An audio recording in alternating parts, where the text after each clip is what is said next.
बंधुओं नमस्कार।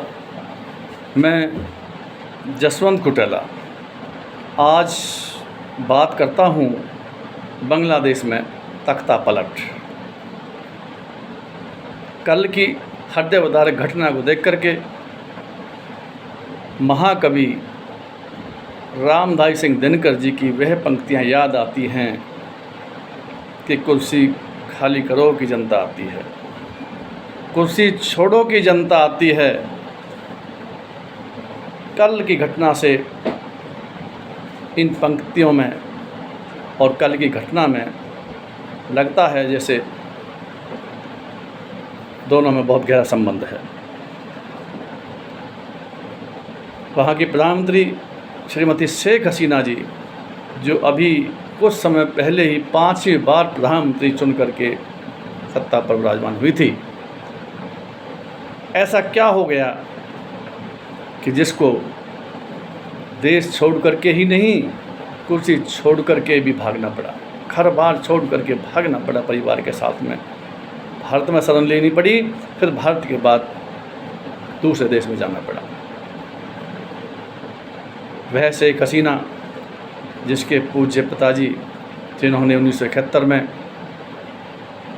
बांग्लादेश को पाकिस्तान से शेख मुजीबुर रहमान जी ने लड़ाई लड़ी और पाकिस्तान से बांग्लादेश को आज़ाद कराया। ठीक ऐसी ही घटना 2 वर्ष पहले 5/1922 में घटित हुई। श्रीलंका के अंदर श्रीलंका के प्रधानमंत्री को भी रातों रात देश छोड़कर भागना पड़ा। ऐ सत्तासीनो, ये वही जनता है जो आपको सत्ता की कुर्सी पर बैठाती है,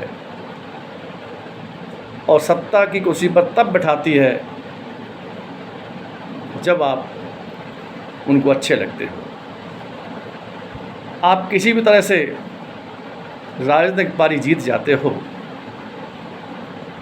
साम दाम दंड भेद धनबल से जनबल से जीत करके आप सत्ता की कुर्सी पर सत्तासीन हो जाते हो। परंतु बात तब बने जब जनता का दिल जीते। कहीं ना कहीं आप दिल जीतने में पीछे रह जाते हैं, तब जा कर के जनता विद्रोह पर उतरती है। सुनने में आया है कि देश के अंदर बेरोजगारी बहुत तेज गति से बढ़ी हुई थी। स्वाभाविक सी बात है, भूखा आदमी पेट भरने के लिए तो विद्रोह करेगा, जो मर्जी उसको करना पड़े, पेट की आग तो कुछ ना कुछ करा कर मानेगी।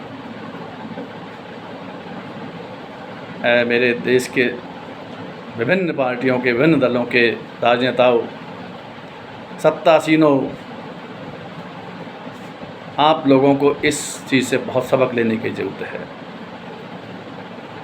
आपके पड़ोसी मुल्क श्रीलंका में पहले घटना हुई, फिर आज घटना बांग्लादेश के अंदर हुई है।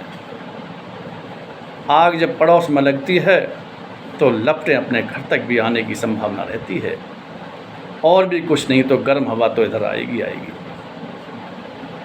हृदयविदारक घटना कि जहाँ पर सैकड़ों लोग मौत के गाल में चले गए। हम उनको विद्रोहियाँ कह रहे हैं, लेकिन आज़ाद मुल्क में यदि इस तरह से कोई विद्रोह करता है तो उसको विद्रोहियाँ नहीं मान सकते हम। कहीं ना कहीं उनकी पीड़ा रही है।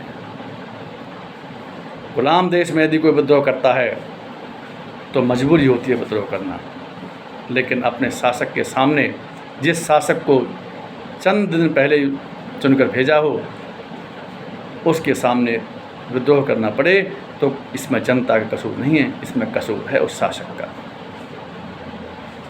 मैं तो अपने देश के सत्तासीनों से भी कहना चाहूँगा, देश की सरकारों से कहना चाहूँगा, चाहे वो केंद्रीय सरकार हो, चाहे राज्य सरकार हो, किसी भी दल की सरकार हो, कि ऐ राजनेताओं, जनता की वोटों से जीत हासिल मत करो, जनता का दिल जीतने की कोशिश करो।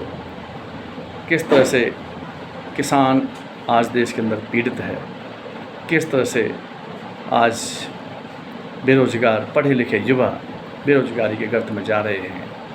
कब तक, आखिर वो कब तक राह देखें।